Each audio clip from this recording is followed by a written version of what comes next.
So finally কিন্তু আমাদের প্রাণপ্রিয় পীরজাদা নওশাদ সিদ্দিকী ভাইজান চলে এসেছে। দেখো ওই যে ভাইজান,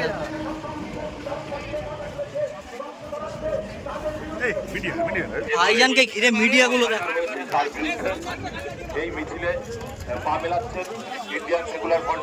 इस हमला के खिलाफ एक साथ देश को मिलकर लड़ना है, हम लोग के लिए चैलेंज है। जो टेररिस्ट थे हमारे देश के ऊपर अटैक कर रहे हैं, एक भी छोड़ना नहीं चाहिए। ये दुख की बात है, कौन इसका विचार करेगा। ফ্ল্যাশব্যাক। সো হে গাইস, আসসালামু আলাইকুম, কেমন আছো তোমরা? আশা করি তোমরা সবাই ভালো আছো। সো ফাইনালি এখন আমি চলে এসেছি কিন্তু শিয়ালদা স্টেশনে, যেহেতু এখানে আসছে আমাদের প্রাণপ্রিয় পীরজাদা নওশাদ সিদ্দিকী ভাইজান। তো আজকের ব্লগটা আরও সেরা হতে চলেছে। তো এখনো পর্যন্ত যারা যারা আমার চ্যানেলটা সাবস্ক্রাইব করোনি, অবশ্যই চ্যানেলটা সাবস্ক্রাইব করে আমার পাশে থেকো। সো ফাইনালি কিন্তু আমাদের প্রাণপ্রিয় পীরজাদা নওশাদ সিদ্দিকী ভাইজান চলে এসেছে। দেখো ওই যে ভাইজান,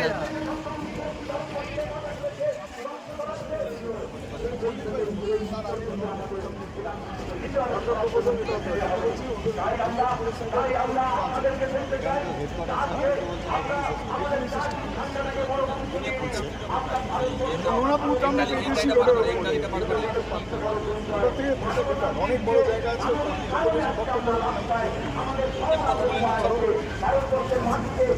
যখন আমাদের ওপরওয়ালা বলছে কারণ আছে, আমি বলে দিই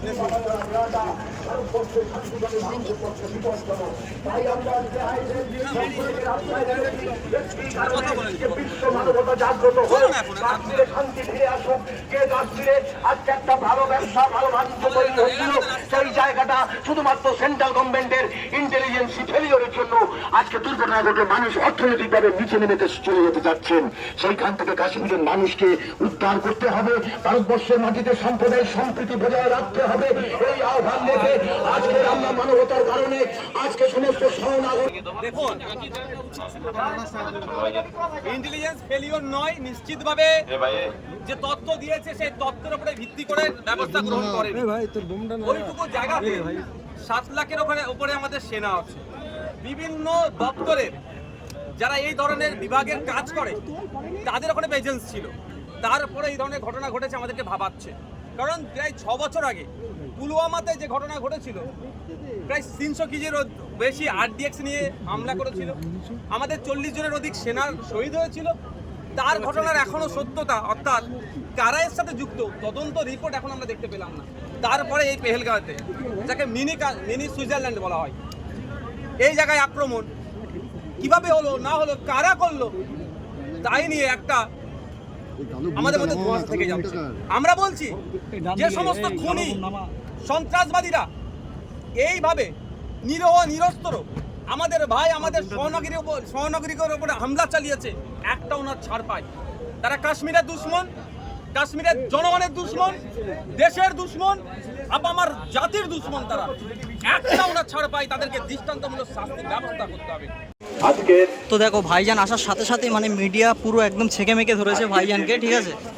তো এদিকে দেখো মানে মিছিলের জন্য কিন্তু লোক সাজানো হচ্ছে পরশ পরশ। এদিকে দেখো মানে ভাইজানকে ঘিরে মিডিয়াগুলো দেখো। এই মিছিলে পা মেলাচ্ছেন ইন্ডিয়ান সেকুলার ফ্রন্টের চেয়ারম্যান বিধায়ক নওশাদ সিদ্দিকী সাহেব। আমরা প্রত্যেকে আইন ব্যবস্থা করে স্লোগানের মাধ্যমে আমরা বলছি এখানে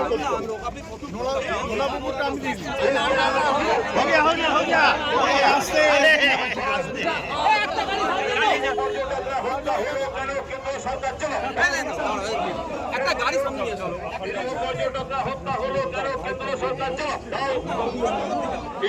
কত মানুষ হয়েছে দেখো ভাইজান আসার সঙ্গে সঙ্গে, পুলিশ এখানে ভর্তি হয়ে গেছে।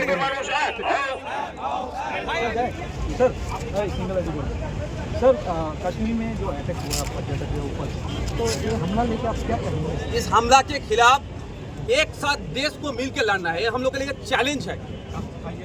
जो टेररिस्ट थे हमारे देश के ऊपर अटैक कर रहे हैं, एक भी छोड़ना नहीं चाहिए। ये दुख की बात है, कौन इसका विचार करेगा। 6 साल पहले पुलवामा में जो अटैक हुआ था, अभी भी सही से जांच नहीं हुआ, कौन किया, किसके खिलाफ कितना कार्रवाई हुआ, अभी तक जांच भी नहीं। हम लोग चाहते हैं इसका जांच हो, कड़ी से कड़ी सजा हो, 6 महीने के अंदर फास्ट ट्रैक कोर्ट बना के जो इनके साथ इन्वॉल्व है उसको फांसी में चढ़ाए। देखो फेलियर है या वो लोग रिपोर्ट दिए हैं, वो लोग का बात नहीं माने, ये तो इसका पार्ट है, वो भी बाद में बताया जाएगा। यही कारण में आप लोग प्रोटेस्ट कर रहे हैं? बिल्कुल बिल्कुल, दो बात लेकर हम लोग प्रोटेस्ट कर रहे हैं। एक पहला बात है हमारा भाई देश का नागरिक के ऊपर जो अटैक हुआ इसका खिलाफ, और दूसरा बात है सेंट्रल गवर्नमेंट ने जो बीजेपी सरकार है बोला 370 उठाने देने से, नोटबंदी करने के बाद संतरासवादी पूरा खत्म हो जाएगा। अभी क्या दिन देख रहे हैं, उन लोग का फेलियर है, उन लोग के खिलाफ भी हम लोग का मार्च है। আইএসএফের পক্ষ থেকে আজকে প্রতিবাদ মিছিলের আয়োজন করা হয়েছে। লাইনটা কে করবে, লাইনটা কোন ভাই ওটা কারা? আইএসএফের পক্ষ থেকে আজকে যে প্রতিবাদ মিছিলের আয়োজন করা হয়েছে, এই প্রতিবাদ মিছিলে আমরা দেখেছি কাশ্মীরে যেভাবে হিন্দুদের উপর করে বেছে বেছে মুসলিমদের টার্গেট করে কি বলবেন? দেখুন এই কথা আমি সহমত হতে পারছি না, কারণ হচ্ছে আপনারা আমি দেখছি আমার ভাইকে খুন করেছে, যারা এসেছে আমাদের ভাইকে খুন করেছে, আমাদের সহনাগরিককে খুন করেছে। কেন্দ্রীয় সরকার সম্পূর্ণভাবে ব্যর্থ তাদেরকে প্রোটেকশন দিতে, ফেলিওর হয়েছে। তার প্রতিবাদে সন্ত্রাসবাদীদের বিরুদ্ধে সর্বোচ্চ শাস্তির দাবিতে একটাও না সন্ত্রাসবাদী দেশদ্রোহীগুলো যারা আছেন বা সমাজের যারা দুশ্মন, সভ্যতার যারা দুশ্মন, তাদের বিরুদ্ধে লড়াইয়ের জন্য আমরা নেমেছি। এখন আপনাদের কাছে একটা চ্যালেঞ্জ, এখন একত্রিত হয়ে ওই সন্ত্রাসবাদীদের বিরুদ্ধে লড়তে হবে। তাই আমরা এখান থেকে নামিয়েছি, এখান থেকে বার্তা দিতে চাইছি যে কাশ্মীরের মানুষের পাশে আছি, দেশের মানুষের পাশে আছি, এবং রাষ্ট্র ব্যাপকভাবে তাদের বিরুদ্ধে ব্যবস্থা গ্রহণ করুক। এখানে যদি পাকিস্তানে মানে কোনো সংযোগ থাকে, পাকিস্তানকে ওরা ছেড়ে কথা বলে, তার ব্যবস্থা করার জন্য আমরা নেমেছি।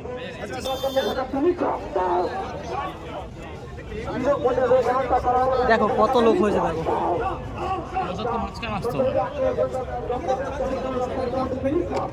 আর এখান থেকে কিন্তু ভাইজান কিন্তু মিডিয়াকে বাইট দিচ্ছে, দেখো টেনশন করবেন না, আমরা আছি।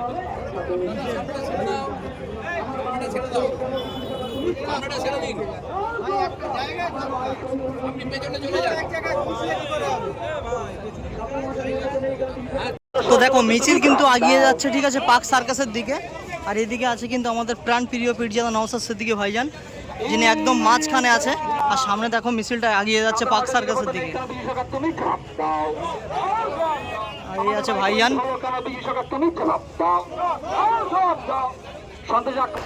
তো দেখো সামনে কিন্তু শত শত পুলিশ প্রশাসন আছে, ঠিক আছে। আর এদিকে কিন্তু মিছিল কিন্তু এগিয়ে আসছে, দেখতে পাচ্ছ।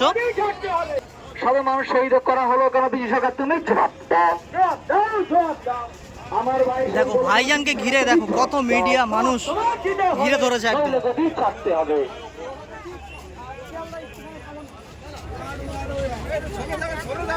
চলো চলো, না না চলো।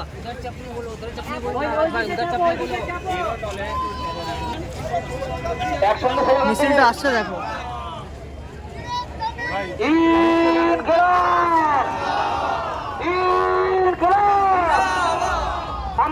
দুই দিক দিয়ে দুটো লাইন করা হয়েছে, এদিক দিয়ে একটা লাইন, ঠিক আছে, এদিক দিয়ে একটা লাইন করা হয়েছে দেখো। আর ভাইজান কিন্তু এখনো কিন্তু সেই ওই জায়গাটায় আছে, যে এখনো পর্যন্ত মানে মিডিয়ার বাইট দিচ্ছে ভাইজান।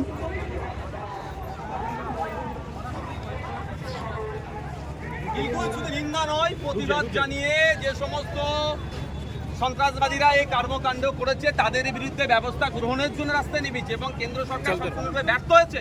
370 ধারা তুলে দিয়ে নোটবন্দির পরে অনেক গল্প শুনিয়েছিল আমাদেরকে, কিন্তু এত বড় দুর্ঘটনা ঘটে গেল, এর দায়িত্ব তার প্রতিবাদ জানিয়ে আমরা রাস্তায় নেমেছি। সরাসরি তো বলা হচ্ছে যে পাকিস্তানের যোগ রয়েছে, তাহলে একদম কঠোর ব্যবস্থা নিতে হবে। কিন্তু প্রশ্ন এখানে, পাকিস্তান থেকে আসলো, এখানে গুলি করলো, আমাদের মানুষকে, আমার ভাইকে শহীদ করে চলে গেল, আবার সে কিভাবে ফিরে গেল? এই প্রশ্ন তো থেকে যাচ্ছে। প্রধানমন্ত্রী কিছু সময় আগেই বলেছেন যে এমন যোগ্য জবাব দেবে যেটা তারা ভাবতে পারবে। সেটাও তো আমরা দেখতে চাই, আমরা তো জবাব দেওয়ার পক্ষেই রাস্তায় নেমেছি, এই জন্যই তো আমাদের দেশে অস্থিরতা তৈরি করবে, আর আমরা ছেড়ে দেবো তাদেরকে।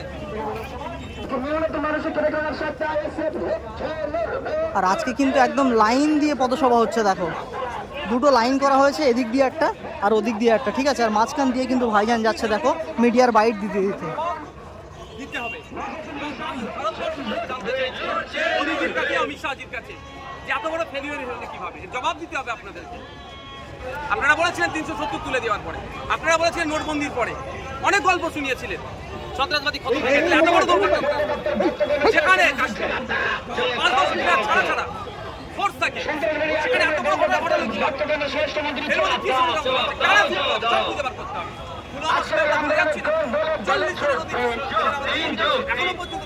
কাশ্মীরে A few moments later. তো গাইস ফাইনালি মিছিলটা তো পার্ক সার্কাসের দিকে যাচ্ছে, ঠিক আছে। তো এই মিছিলটা শুরু হওয়ার কথা ছিল দুপুর 2টো থেকে, ঠিক আছে, কিন্তু এই মিছিলটা শুরু হয়েছে কিন্তু 3টে বেজে গেছে। আর আমি যেহেতু ভেবেছিলাম যে দুপুর 2টো থেকে মানে মিছিলটা শুরু হবে, তার জন্য কিন্তু বাড়ি থেকে আমি 1টার দিকে এসেছিলাম।